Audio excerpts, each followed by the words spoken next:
Emma, Lisa, and Mark seemed like the perfect family, but behind closed doors, a teenager's wish for confidence turned into a life-threatening nightmare and would soon land her parents in serious trouble.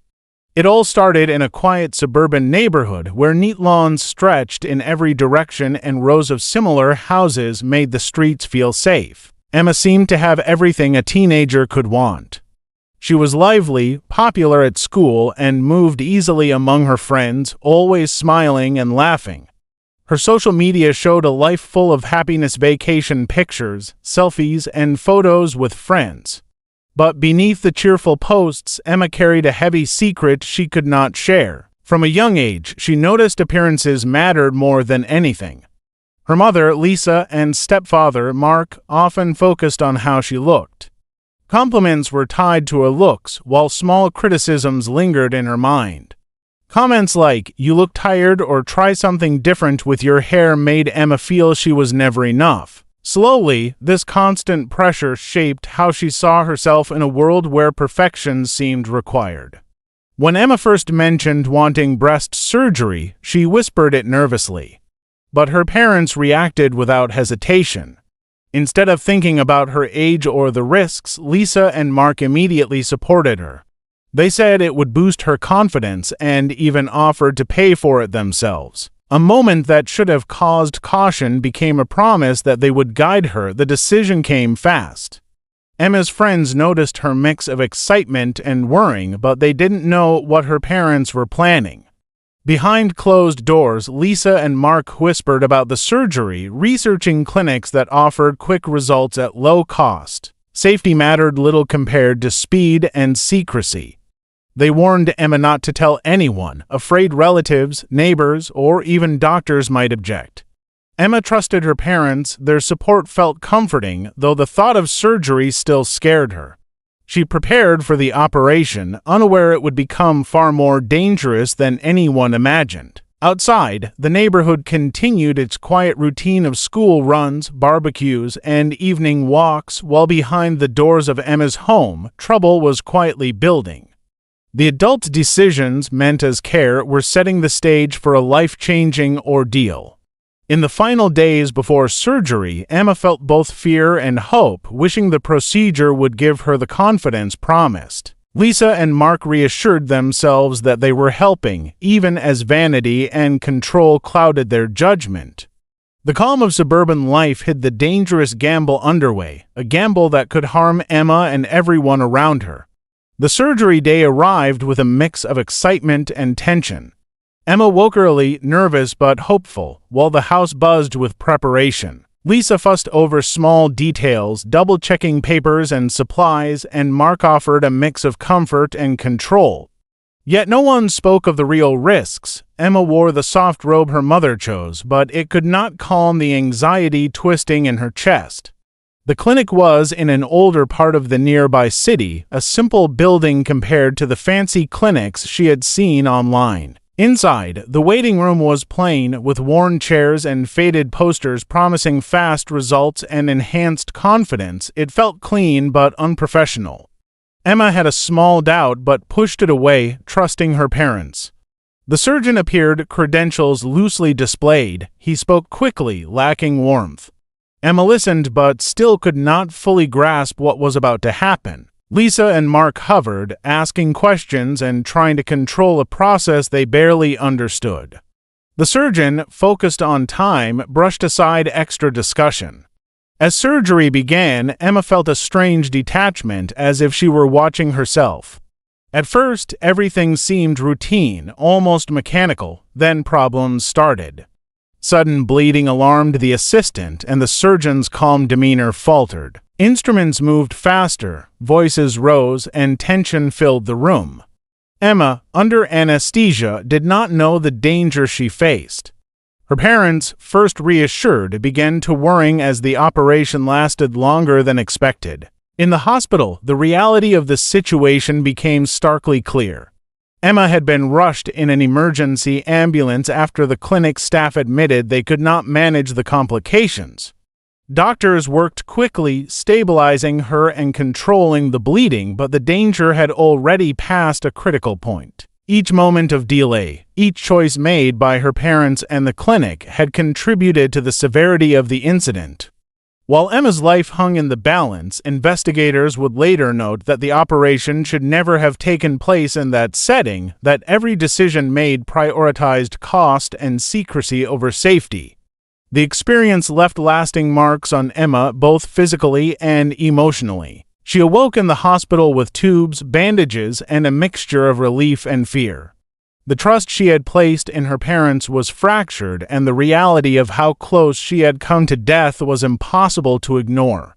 Lisa and Mark, once confident and controlling, were faced with the consequences of their choices. Unaware that the events of a single day would set in motion an investigation that would expose the dangerous lengths they had gone to for appearances.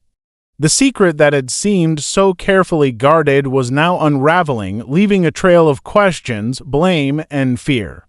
Once Emma's emergency hospitalization became public, the investigation moved quickly. Authorities were alarmed not only by the severity of her injuries but by the shocking negligence that had led to them.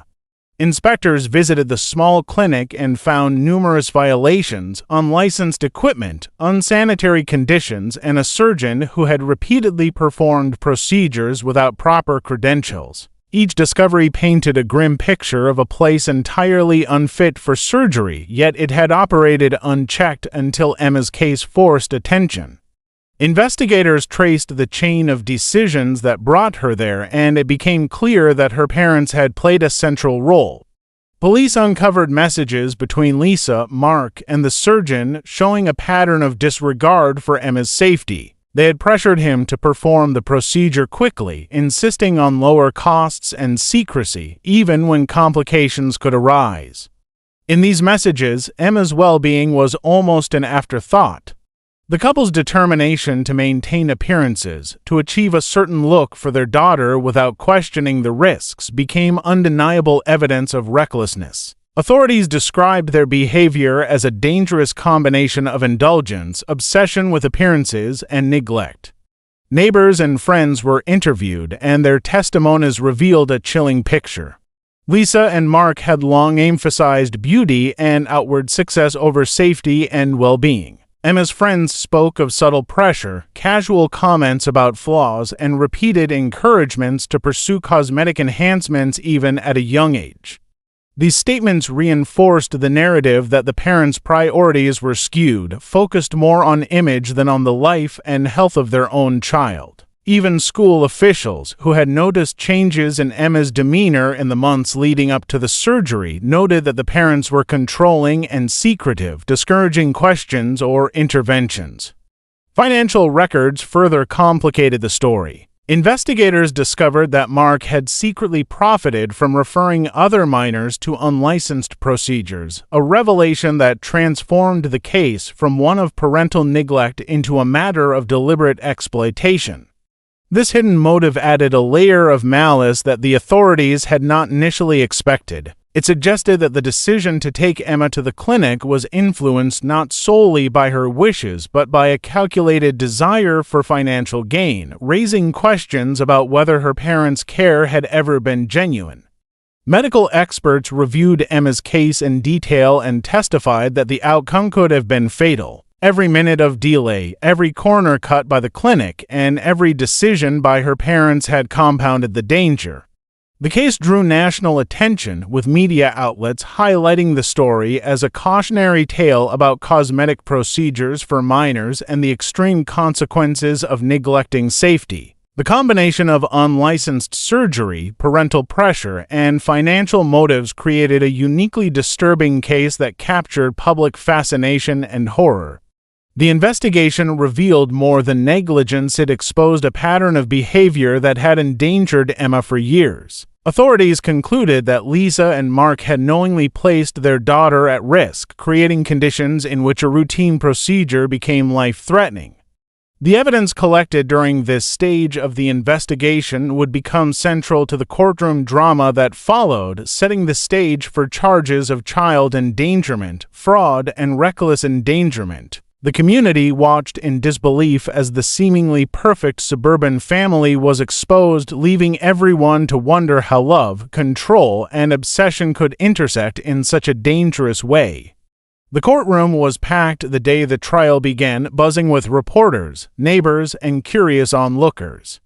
The tension was palpable, a stark contrast to the quiet suburban life Emma had once known. Prosecutors laid out their case with meticulous detail, emphasizing the deliberate choices Lisa and Mark had made that put their daughter in extreme danger. They presented evidence showing that the couple had chosen an unlicensed clinic, pressured the surgeon to act quickly, and prioritized secrecy over safety. Every email, text message, and financial record painted a picture of parents who were reckless, controlling, and at times driven by personal gain. The prosecution's narrative focused heavily on Emma's vulnerability. Experts testified about the psychological impact of parental pressure on teenagers, noting how it could lead minors to consent to risky decisions they might otherwise avoid. Medical specialists described in vivid detail how untrained procedures and improper oversight had created a life-threatening situation. Each illustration of Emma's injuries and the critical emergency care that followed made the courtroom hold its breath.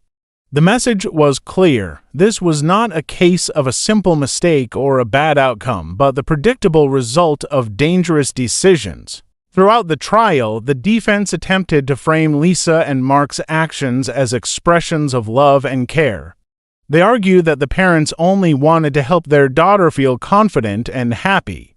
However, as the prosecution revealed more evidence, the defense narrative began to crumble. Witnesses, including friends, neighbors, and even school officials, described the parents' obsessive focus on appearances. Testimonies highlighted years of subtle pressure, comments about flaws, and encouragement to pursue cosmetic procedures despite Emma's young age.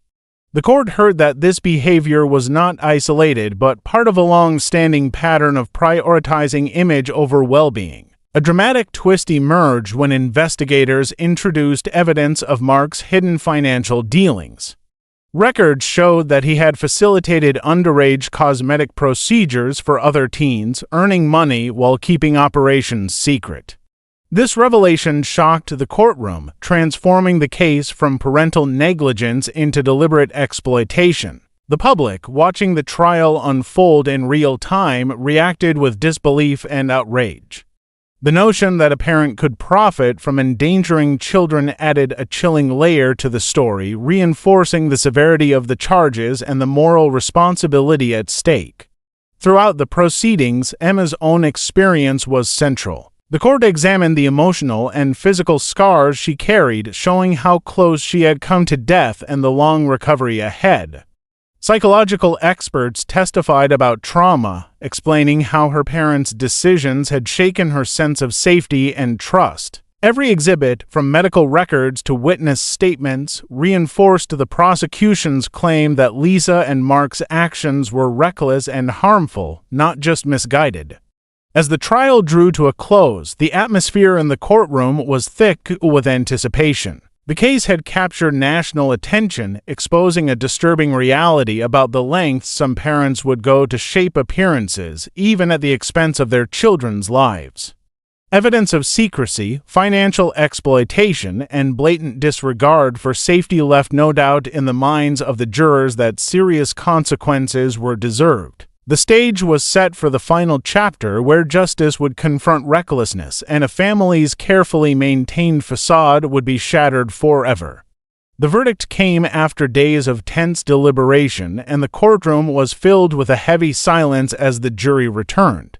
Lisa and Mark were found guilty on multiple counts, including child endangerment, reckless endangerment, and fraud. The sentence was severe, reflecting the gravity of their actions and the clear evidence of deliberate risk.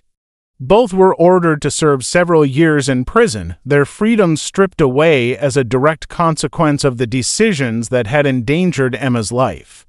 For the first time, the community that had once admired the family saw the full weight of what had happened, and the quiet streets felt less safe, tainted by the knowledge of how close tragedy had come. Emma began the slow process of recovery, both physically and emotionally. The surgery had left scars, reminders of the day her life nearly ended, but the deeper wounds were in trust and confidence. Learning to navigate the world again, she faced not only her own fears, but also the scrutiny of a public fascinated by her story. Despite the trauma, Emma gradually transformed her experience into a source of strength. She became an advocate for teen safety, warning others about the dangers of unlicensed procedures and the subtle pressures that can lead young people to risk their lives. Her voice, once quiet and overshadowed by parental control, grew strong and determined. The aftermath of the trial rippled through the community. Families, neighbors, and schools were forced to confront uncomfortable questions about parenting, influence, and responsibility. Local lawmakers responded by introducing stricter regulations around cosmetic procedures for minors, ensuring that unlicensed clinics could not exploit teenagers in the same way. The case also sparked broader conversations nationwide, as media coverage highlighted the dangers of prioritizing appearance over safety, the vulnerabilities of minors, and the importance of vigilance by guardians and authorities alike. The story left an enduring mark, not just on Emma and her family, but on the community and anyone who heard about the events. It became a cautionary tale about the consequences of neglect, obsession, and misplaced priorities. Lisa and Mark, once figures of authority and care, were now symbols of recklessness and moral failure. The contrast between the life-threatening risk they imposed on their daughter and the seemingly ordinary suburban life they led made the case all the more shocking. People who had once assumed that danger came from strangers now understood that it could arise from those entrusted with protection and guidance. Emma's journey did not end with the trial. Recovery was ongoing, with therapy, support from friends and mentors, and a growing sense of self that was no longer dependent on parental approval. She found purpose in educating others, turning the darkest chapter of her life into a warning and a lesson. The ordeal had revealed painful truths about trust, responsibility, and the human cost of obsession with appearances, but it also uncovered resilience, courage, and the capacity to rise from near tragedy. In the end, the case served as a stark reminder of the fragile line between care and control, love and recklessness. It exposed how easily a pursuit of perfection could spiral into danger and how essential it is to protect those who are most vulnerable. Emma's story became a symbol of survival, justice, and the importance of accountability, leaving an indelible impact on everyone who followed her journey and ensuring that the lessons learned would not be forgotten.